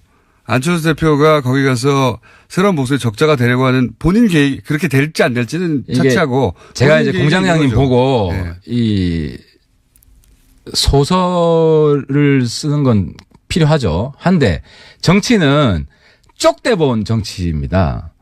그때 계속 바뀌어요. 그러니까 아니, 큰 그림은- 드라마, 큰 그림이 지금 대하 드라마 소설이 있어요. 뭐 있다고 칩시다. 쪽대분도. 근데 이게 예. 전체 스토리가 있은 다음에 그때 나오는 전체 거죠. 스토리가 있는데 결론이 바뀌어요. 네. 다 죽는 거 결론 냈다가 죽이면 안 돼요. 댓글 엄청나게 달리면 바뀝니다. 이게 정치입니다. 그러니까 제 말은 지금 시나리오는 그거 아니냐 이거죠. 나중에 그러니까 바뀔지언정. 그런 대본이 있는지 없는지는 이제는 국정원도 모르지. 국내 정치 개발하면 안 되니까. 근데 본인이 이제 보시면 어때요? 제가 볼 때는 있죠. 안철수 대표 이번 통합 과정을 보면 네. 순발력 정치를 하고 있어요. 그리고 매번 왜냐하면 제가 가장 걱정했던 게 마지막 당헌 당규 개정인데 이거는 반칙으로 될 수 있다. 하면 안 된다. 근데 명분을 민평당이 딱 준 순간 순발력 있게 딱 바꿨다는 거예요. 그러니까 그걸 크게 순발력 있게라고 말씀하시는 거는 이제 합당이 돼야 되니까 그렇게 해석해 주시는 거고 삼자들이 보기에는 물론 국민들이 평가하기 나름인데 꼼수죠. 국민들이 평가하기 나름인데 국민들이 볼 때는 민평당도 따로 집안 살림 차렸잖아. 끝까지 이 집안의 순결을 지키겠다는 이런 걸 보인 적이 없잖아요. 우리보다 먼저 창당해요. 우리보다 먼저 창당하는 분이 우리 당 만드는 거 어떻게 알겠습니다. 비판합니까? 네. 그렇게 말씀해 주셔야 하는 입장이 있다는 거는 제가 충분히 이해하고요. 그러니까 제가 다른 디테일 가지고 얘기해봐야 입장이 갈리고 그건 또 민평당 쪽에서 얘기할 내용이니까 제가 궁금한 건 안철수 대표의 시나리오는 그런 게 아니겠는가. 그 정도는 적어도 바른정당에서 간파하고 있지 않습니까? 그러니까 시나리오는 움직인다. 이 네. 부분을 전제하고 이야기를 해야 되는데 움직일 어떤 텐데. 시나리오가 있는지는 모르겠지만 그러니까 아시잖아요. 안 대표가 제가 볼 때는 큰 정치를 이번에 배웠습니다. 그리고 유 대표도 이게 좋은 야당이 있어야 좋은 여당이 생긴다는 게 이번에 입증이 된 게 안 대표가 큰 정치를 하니까 유 대표도 이번에 큰 정치를 하기 시작하는 거예요. 네, 알겠고요. 그러면 이건 이제 안철수 대표의 속마음이니까 예. 그걸 어떻게 읽느냐 하고 여쭤본 건데 이제 다 읽었지만 말할 수 없는 걸로. 속마음이 계속 바뀐다. 이게 정답이지. 나도 제 마음이 계속 바뀝니다. 어제 마음이 바뀌고 오늘 마음이 바뀌고 그 마음이 계속 바뀔 수 있는데 목표가 한 가지 있어요. 목표. 한 가지 변함 없는 거는 우리가 집권을 하기 위한 이거 두 번째 집권하기 위해서 한국당 없애야 된다.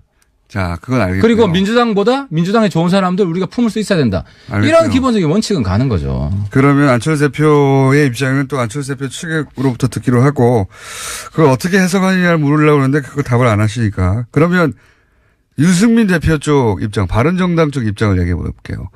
바른정당도 그러면 똑같은 방식으로 얘기하자면 이렇게 합당해서 몸집을 키운 다음에 요 새로운 보수의 적자가 되려고 하는 거 아닙니까? 그죠? 새로운 보수라기보다 새로운 미래의 주인이 되고 싶어 하는 거죠. 그러니까 이제 보수 인기 있습니까? 그 중에 보수. 인기 있는 보수는 개혁 보수, 새로운 보수인데 네. 한번 보십시오. 한국당의 거의 7, 80% 이상 다음 총선에 날아갑니다. 총선까지 얘기하지 마시고 일단 지방선거. 지방선거 때 이후에. 예. 우리 입장에서는 지방선거 때 한국당 괴멸시키는 게 목적이죠. 네. 그죠? 그러면은 우리 당의 좋은 자원들 이제 합당하면 구체적으로 논의할 겁니다만 최대한 내고 지금도 좋은 사람들이 통합이 되니까 당장 당협위원장 신청하는 사람들부터 제가 궁금한 건 이거예요. 안철수 대표의 지금 1차적인 목표는 새로운 보수, 뭐 개혁적 보수 뭐라고 하든 간에 중도 보수라고. 새로운 진보와 새로운 보수의 인재들이 다 몰려온다는 거죠. 중도라고 합시다. 그럼 새로운 중도라고 하는 뭐라고 부르든 그 자리에 적자가 되는 게 그쪽의 목표라면 유승민 대표도 그 자리에서 적자가 되는 게 목표잖아요. 그죠? 선의의 경쟁하는 거죠. 네, 그래서 그 자리에 가서 중도라고 부르든 새로운 보수라고 부르든 개혁 보수라고 부르든 명칭은 중요하지 않고 그 자리에서 적자가 돼서 다음 대선을 가져가겠다. 이게 큰 그림 아닙니까? 그러니까 다음 대선은 경선을 하는 거고 네. 가장 멋진 경선, 가장 재밌는 경선. 우리는 이미 한번 유승민, 남경필 멋진 경선을 보여줬어요. 경선이 주목을 그렇게 받지는 못했지만. 네. 근데 유승민, 안철수 그리고 또 다른 뭐 이런 경선이 이루어지면 네. 엄청난 하이라이트가 될 겁니다. 이번에 민주당 경선이 관심을 모았잖아요.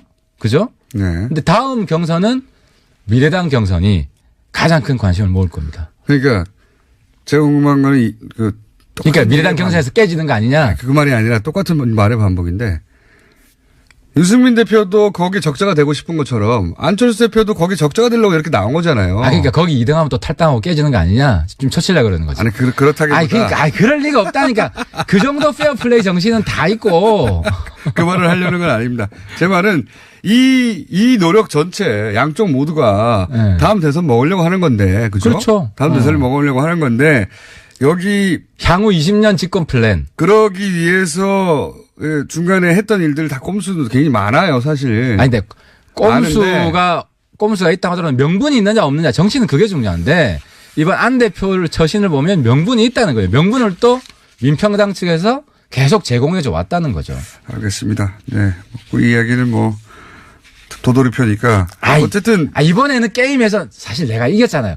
이겼어요? 미래당 게임에서 내가 이겼지. 민평당 미래당 게임에서 우리 공장장이랑 계속 설전을 했지만 네. 결과가 보여주는 거죠. 결과가. 어떤 거 보여주고 싶어요? 지지율이 보여주는 것이고 누가 더 박수를 치냐. 예를 들어 내 민평당 비판 한번 할게요. 네.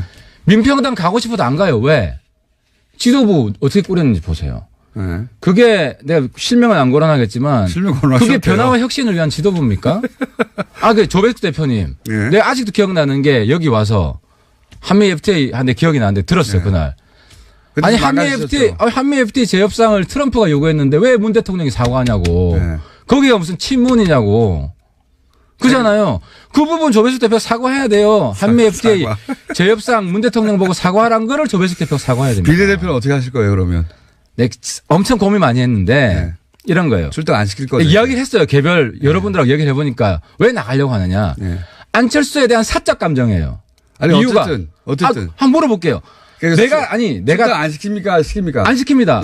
단호하게 왜냐하면 특정인을 싫어한다는 것만으로 출당을 시켜주면 그 당이 제대로 된 당이냐. 그러니까 그 당의 지도자를 믿지 못하는 게 왜 작은 이유입니까? 이제 안철수 대표도 아니야. 조금 있으면. 그 당의 간판이고 그 리더고. 나 같으면 그 당의 리더를 믿지 못하면 그 당의 리더를 축출시키려고 노력하고 자기가 축출 못 시키면 자기가 패자인 거지.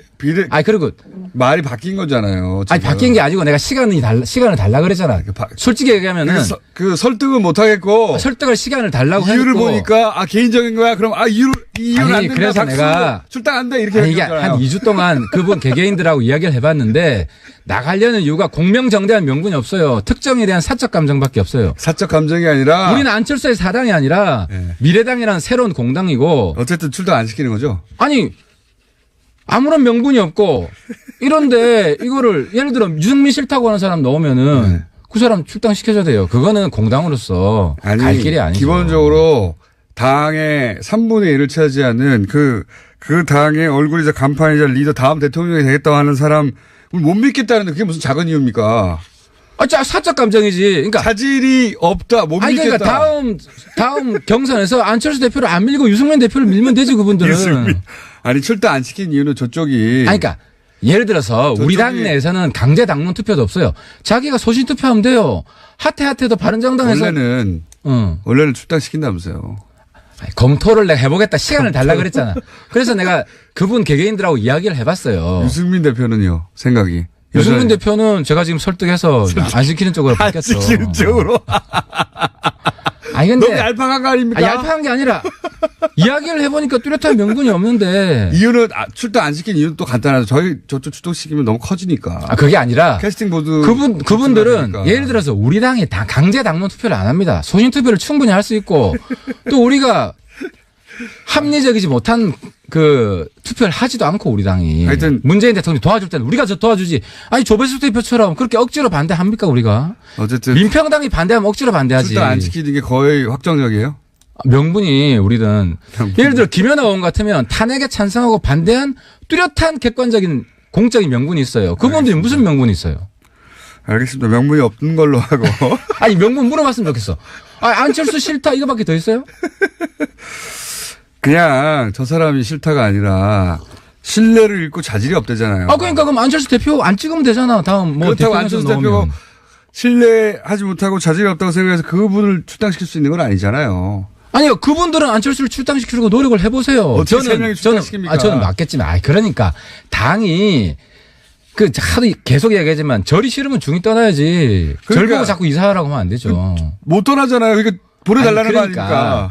이게 공명정대한 명분이라도 있으면 제가 그분들 편을 들지만. 알겠습니다. 고생하십니다, 의원님. 자, 안철수 대표 쪽을 이렇게 변호해주고, 그리고 이제 유승민 대표도 변호해주시고, 고생하시고. 아니, 제가 깔 땐 까죠. 근데 이거는 명분에서 그분들이 딸려요. 알겠습니다. 한번 물어보세요. 안철수가 개인적으로 싫은 거 말고 무슨 명분이 있냐고. 개인적으로 싫은 게 아니라 그 사람이 자질이. 그러니까 어쨌든 개인적으로 싫은 거 아니에요. 그게 어떻게 개인적으로 싫은 건가요, 단순히. 정치 리더로 인정이 안 되는 거예요. 그래서 내가 얘기했잖아. 안철수 대표 안 보면 되고. 대표 안 찍으면 되고. 후보 안 찍으면 되고 그런 거지. 그거 구차합니다. 좀. 변경의 이유로는. 그러나 어쨌든 그런 입장으로 변경되었다. 변경이 아니라 오랜 수고 끝에 최종 결론을 이렇게 내렸다. 최종 결론을 내렸다. 자, 바른정당 최고위원이어서 저희 고정이었는데 이제는 미래당의 1개 의원밖에 안 돼가지고 저는 언제든지 다른 분한테 물려줄 준비가 되어 있습니다. 알겠습니다. 아직까지는 최고위원이기 때문에 바른정당의 하태경 최고위원이었습니다. 감사합니다. 막판이 좀 치사한 것 같아. 이제 막 싸운다고 그러니까 보지 마.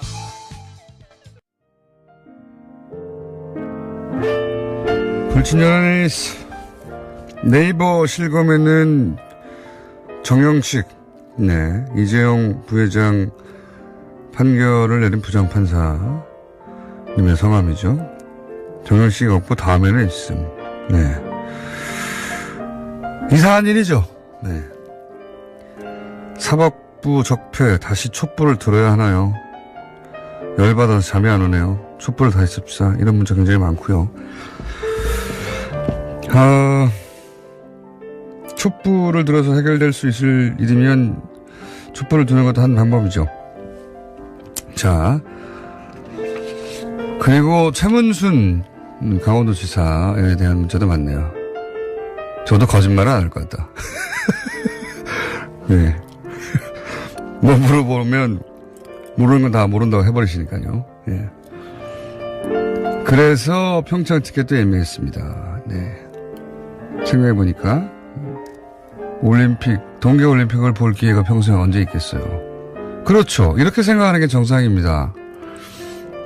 평생 동계올림픽을 볼 수 있는 기회가 언제 있겠어요. 예. 그런 기회가 사실은 기차 타고 1시간 반 넘어 있는데 북한 얘기만 하고 있으니까요. 예. 굉장히 멀게 느껴지죠. 방학 동안에 초등학생인 새 아이와 함께 뉴스 공장을 들었는데 아이들이 그러네요. 김현지 기자는 똑똑한데 저 아저씨는 왜 이렇게 띨띨해?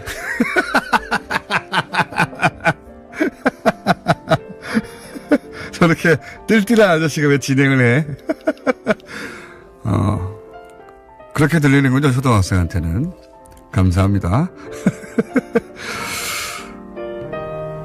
그리고 뭐 기타 등등 이정열 판사님 사진 검색할 때마다 깜짝깜짝 놀랍니다. 지금은 용되셨는데 공장장에게 비결 좀 알려주세요. 네, 저도 괜찮았어요. 요즘 살이 쪄서 그렇지. 그리고 방금 또 하태경 의원 갔다 왔더니 문자 많이 왔네요. 갑자기 태형을 부활시키자 이런 문자. 자, 두드려 맞으면서 정치는 큰다고 합니다. 여기까지 하겠습니다.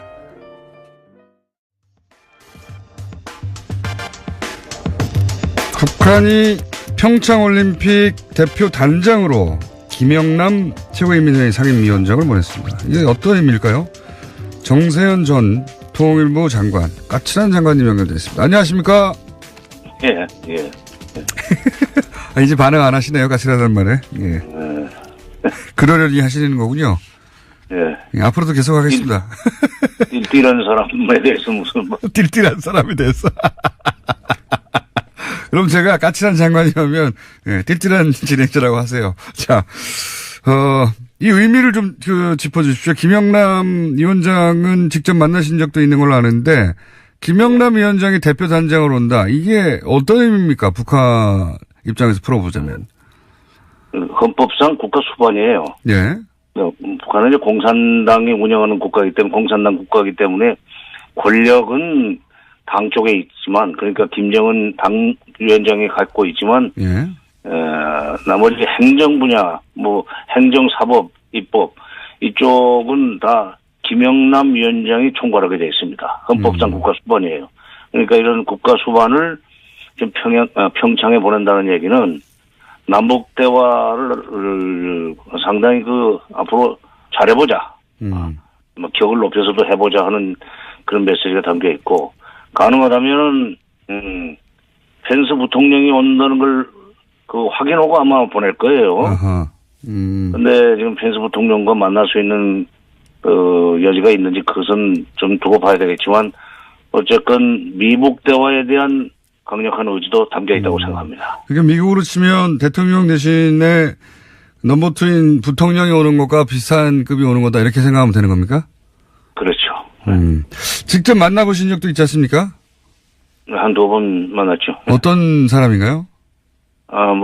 그분이 이제 평생을 외교관으로 국제부에서 대외관계 다루던 분인데 98년부터는 지금 20년 전부터는 이 최고인민회의 상임위원장이라고 하는 자리, 헌법상 국가수반 역할을 하고 있지만 그 전에는 외교부하고 당의 국제부 왔다 갔다 했습니다. 그러니까 굉장히 노련한 외교관이죠. 인상은 아주 인자한 할아버지 같아요. 베이스가 외교군요. 네. 원래 외교부죠. 근데 그러다 보니까 외교관으로서의 잔표가 굵었기 때문에 말을 모범 답안에서 벗어나지 않는 그런 발언만 하더군요. 그래서 좀 어떻게 보면은 심심한데 그래도 심심하죠. 예. 얘기하면 심심해요. 근데 우리 공장장처럼 재미있지는 않아요. 근데 그러나 메시지는 정확하게 전달합니다. 그래서 이번에 김영남 위원장이 아마도 김정은 당 위원장의 뭐 구두 메시지가 됐건 뭐 친서까지는 안 가져오겠지만 최소한 구두 메시지는 가져올 텐데, 남북 정상회담 관련해서 뭔가 얘기가 좀 나오지 않겠나. 왜냐하면 금년 1월 그 문재인 대통령 신년 기자회견에서 남북 정상회담도 할 수 있다, 하고 싶다 하는 얘기를 하지 않았습니까? 예. 거기에 대해서 뭔가 애둘러서라도 뭐 반응을 보이지 않을까 하는. 이게 넘버2를 보냈다는 거는 이제 문재인 대통령에게 전달할 직접 메시지가 있는 것으로 봐야 하고, 그리고 미국 펜스 부통령과 기회가 된다면 만날 기회도 모색하는 그런 의미를 해석해야 된다는 거죠, 지금? 그렇죠. 그러니까 뭐 깊이 있는 대화는 나누기 어려울 거예요. 펜스 부통령이 일단 북한 인권 문제를 가지고 좀 대북 뭐 비판이라고 할까, 네. 공격을 시작하겠다고 지금 원비어의 아버지를 지금 같이 데리고 오지 않습니까? 예, 처음부터 그렇게 치고 나오고 있어요. 네, 네. 그런 거 보면은 뭐 미팅은 현실적으로 불가능할 것 같고, 예. 리셉션장이나 이런 데서 소위 조우 인카운터 우연히 만나서 서로 이렇게 마주보고 있는데 무슨 아는 척 안 할 수 없으니까 악수하는 정도는 하겠지만, 예. 그래도 그런 것이 밖으로 비춰지는 데는 미국 대화 가능성에 대해서 신라 같은 희망을 좀 줄 수 있다고 생각하죠. 그리고 같이 오는 사람들은 누군지 모른다, 이렇게 보도되고 있는데 누가 포함될 거라고 보십니까? 글쎄요, 넘버2가 오는데 넘버3를 보내지는 않을 것 같아요. 이게 말하자면 최룡해 같은 사람이 또 오지는 않을 것 같고, 예. 아마도 남쪽에 오기 때문에 대남비서, 그러니까 통전부장을 겸하고 있는 대남비서 김영철 비서가 오지 않겠는가, 이제 그렇게 생각을 하고, 그 다음에 좀 체육 관련해서 고위급 인사가 국가체육지도위원회 위원장이라는 사람이 있습니다. 최휘. 원래 그 최룡해가 하던 자리인데, 높은 자리예요. 우리 문화체육, 거기도 체육부가 있지만은, 네. 장관보다 어떤 점에서 더 높은 자리이죠. 그 정도 오지 않겠는가. 혹시라도 그런데 또, 난데없이 김정은의 여동생이 낄지도 모르죠. 그러나, 그런 이제 이야기거리를 만드는 수준이지, 뭐, 깊이 있는 대화를 할 수 있는 상대는. 여동생일 뿐 정치적 의미는 없다. 예. 네, 그렇군요. 여동생 온다 하더라도. 그러면 이제 이동수단 관련해서 얘기가 많아요. 그 예술단 이동수단을 위해서 만경봉호를, 택했다고 하고, 그리고 김영남 위원장 오는 것은, 항공편으로 올지 뭐 이런 전망들이 계속 나오는데, 이동수단도 각각 다 의미가 있는 거 아닙니까? 그렇죠. 지금, 김영남 위원장이 오게 되면은 육로로 오기는 좀 힘들 거예요. 왜냐하면 평양에서 서울까지 오는 데만 해도 한 4시간 쉬지 않고 와도, 그리고 거기서 다시 또 무슨 이 KTX를 타고 강릉까지 간다, 진부까지 간다, 평창까지 간다. 이거 90노인한테는 굉장히 힘든 일입니다. 네. 지금 28년생이니까 세는 나이 지금 91 아니에요. 그렇군요. 굉장히 고령이네요. 건강하죠. 그분이 굉장히 건강해요. 내가 벌써 12년 전, 13년 전이지만은 최근에 어디 이 사진 같은 데서 보면은, 자료에서 보면은 아직도 건강한데, 그래도 90이 넘은 고령이기 때문에 육로로 오기는 어려울 거고, 그러면 이제 공로로 온다, 비행기로 온다. 이럴 경우에 그거를 거부하기 어려울 거예요. 이렇게 되면 또 이제 우리 국내에서 뭐 유엔 제재 문제, 오이사 조치 문제, 뭐 시비를 걸고 날 텐데. 대북 제재 위반이라고. 예. 그렇죠.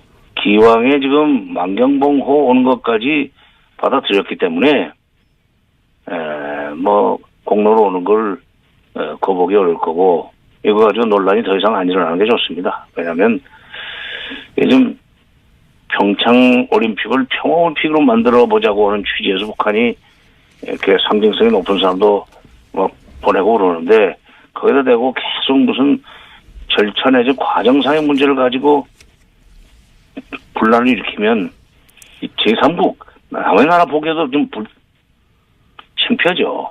저 사람들 왜 같은 민족끼리 저렇게 헐뜯고 그러냐, 이런 식의 손가락질하지 않겠어요?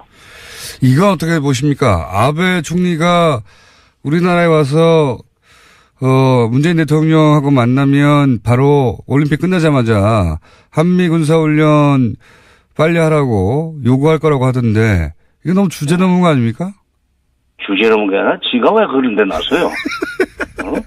아니, 한미가 하는 문제를 지가 무슨 뒤에서 조정자에 뭐예요? 이 사람은 한반도 유사, 그러니까 한국의 한반도의 여러 가지 군사적인 위기가 높아질수록 자기가 자기 임기 중에 평화헌법을 개정해서 일본 자위대 해외 출병을 가능케 할 수 있다고 믿고 그런 상황을 만들기 위해서 노력을 하죠. 그래서 아베야말로 북한의 사고치기만 기다리는 사람들이에요.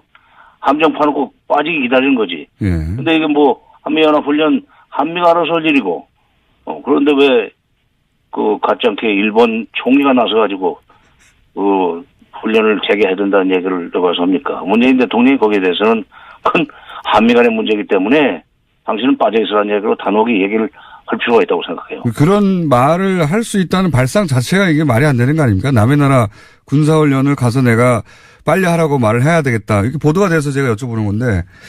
그래요. 예. 미국이 또 그렇게 아베를 두둔해왔기 때문에. 그거 믿고 그러는 걸까요? 미국 믿고 그러는 거죠. 그러니까 일본 보면은 좀 비겁해. 꼭 미국 앞에 서가지고 뒤에 있는 큰 형이 때려줄 거라고 생각하고 앞에서 막 소리 지르고 하는 왜 그 졸개 있잖아요. 장관님. 아니, 내가. 오늘은 여기까지 해야 될 것 같습니다. 화가 나신 것 같은데. 어떤 편이지만은 너무 심해가, 왜는 좀. 또 연결하겠습니다. 감사합니다. 예. 정세현 장관이었습니다.